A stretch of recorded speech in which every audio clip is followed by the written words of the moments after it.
Morning, friends. It's challenging to try to build a house, especially if you have no experience and you don't know what you're doing. This is a speed square. I didn't know what it was way back when. When we moved to Mentone and decided to build a house, I have no idea what that thing is or what it's used for. This is called a framing square. What do you do with this? I didn't know what anything was. I could recognize a saw when I saw it, but Darlene and I, we got to Mentone, lived in a car for a while, and I knew I needed to build a house. And this is the book that I used, House Building Illustrated.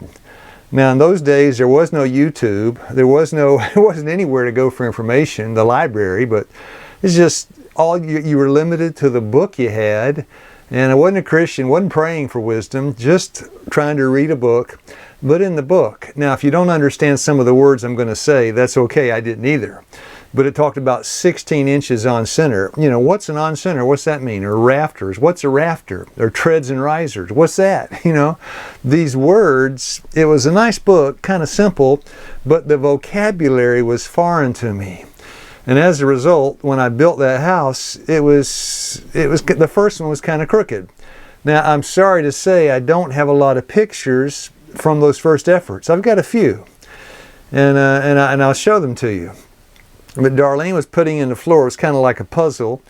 I built a 5-sided deck, which was, I don't know why I did that. And then the door was like a parallelogram. And I had a real funny pitch on the roof. The pitch is the steepness of the roof. My roof was like this upstairs because I wanted to be able to stand upstairs and walk around, but the house was only 16 by 16. And it was a mathematical impossibility to have a normal pitch and be able to stand up in a house that small. And so we got there and didn't know how to do a foundation. Everything was just crooked. So I dug holes, got some old railroad ties, stuck them in for piers, cut the tops of the piers off, tried to get it flat, and that was my foundation. Now, we didn't have a lot of money. I had less money than I had knowledge, and I had no knowledge whatsoever of what I was doing. So I thought, well, I need some wood, because in my book it talked about 2x4s. Friends, this is a 2x4. A 2x4 is not 2x4. It's 1.5 inches across this side, and the flat side is 3.5 inches. A 2x4 is 1.5 inches by 3.5. Now, the sawmill is a place in the country where you can buy cheap wood. And if you buy wood from the sawmill, they call it like rough cut wood or cabin grade wood. And it's not 1.5 inches by 3.5. A 2x4 might be anywhere from 1.5 inches to 2.25 inches. It might be 3.25 inches long by 4 inches long. The dimensions vary. The wood is not uniform in shape. And so trying to build with that, you can't have a flat surface. That means the walls are kind of zigzag back and forth. Everything's crooked. Nothing fits. And of course, I thought we needed glass. I got glass out of a gas station. I can't remember the name of the gas station. I forget now. But when I put the glass in, it had the gas station name still on it. I just don't remember what it was. And so I had this salvage materials I bought out of a closed gas station. I was getting wood from a sawmill. I was using a book I couldn't really understand.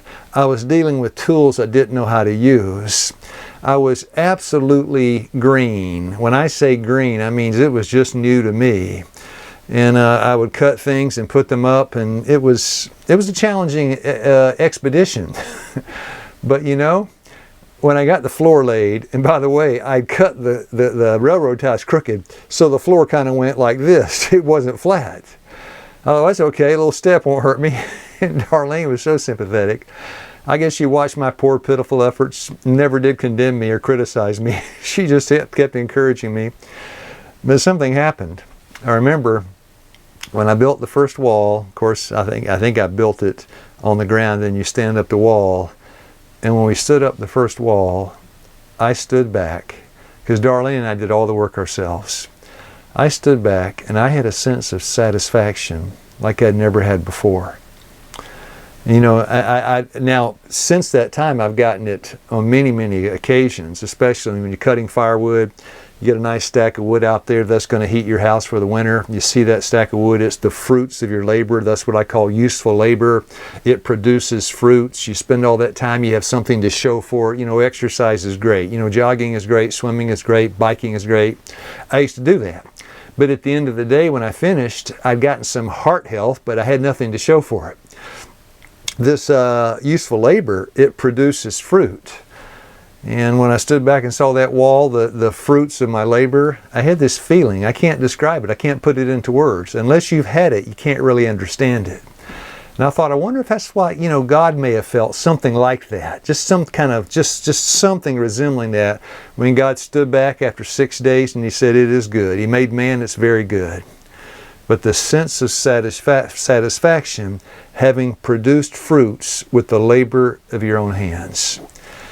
And so I got the wall up, and we got the second wall up. And once I got the 4 walls up, I noticed it was kind of crooked. I had a level, right? You could put a level on a wall. Levels don't lie. And the bubble wasn't where it should be. And I thought, well, it's not quite straight. But what's it matter? If it's just a little bit out of level, what's it matter? Well, what matters is everything after that's going to be crooked too. And usually, as you progress, it gets a little more crooked. So it may be a 1/4 inch out of level, you know, here, but by the time you get to the top, you may be an inch or 2 out of level. And it looks like the Leaning Tower of Pisa. And by the way, that house, I took it back apart and rebuilt it a second time. It was not quite as crooked. And I think the third time around, I got it somewhat straight. And got the roof on. Almost killed myself trying to put this steep roof on. And then when it was done, we thought we need heat. Ended up getting a wood-burning stove. And we moved in, out of the car. You know, the car was a tough place to live in the winter.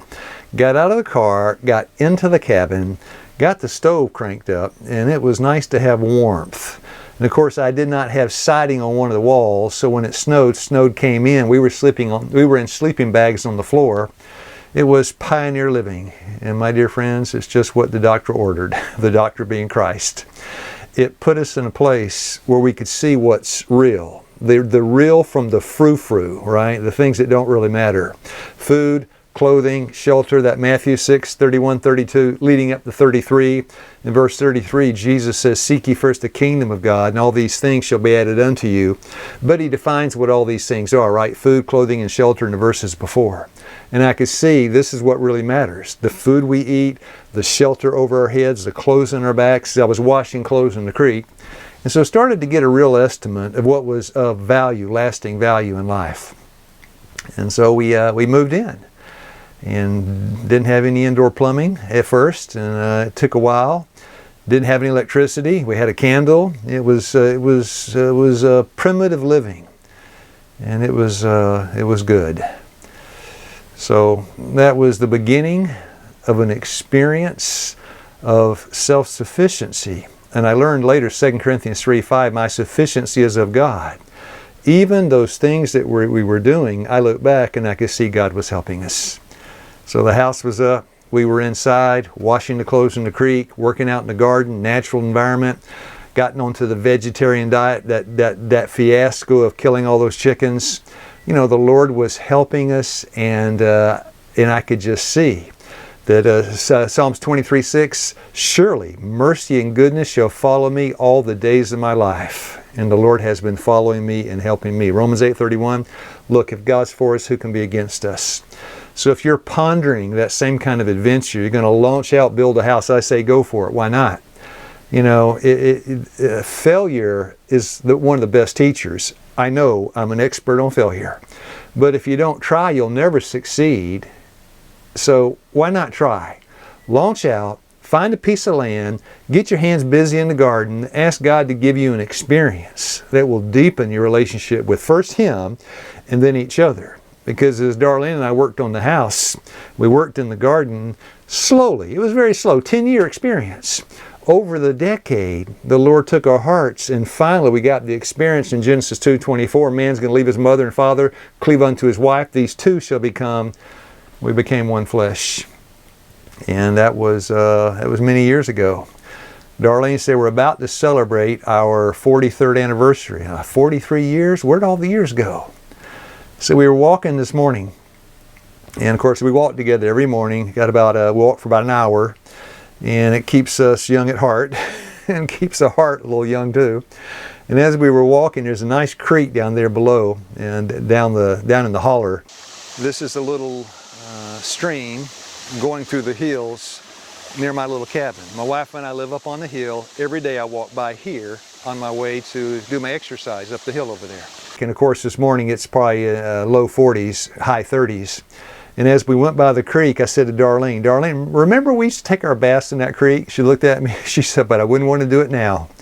And there are a lot of things I did back then, my wife and I did back then, that we wouldn't want to do now. One is taking a bath in the creek.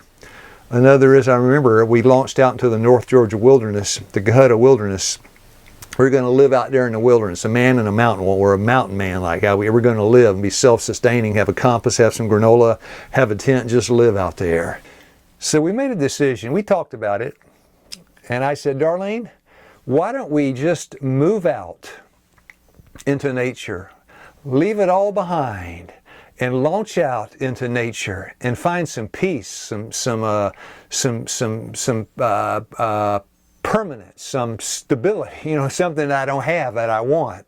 And Darlene wanted it too. We were both drawn to nature like a magnet. So we began to plan for the great escape. Well, that failed. I wouldn't want to try that again. So there are a long list of things I would not want to try again. But you know, dear friends, as far as building a house again, I did. I'm sitting in the house that my wife and I built. And it took us a while to build it, but I'm happy to report the walls are straight, the foundation is flat, because all those failures up there in Mentone paid off. I learned enough about building that I can put a roof over my head. It's all by God's grace. I thank the Lord. It's nothing I've done. It's all by God's grace that the roof is over our heads. When we walk, we don't stump our toes on the imperfections in the floor.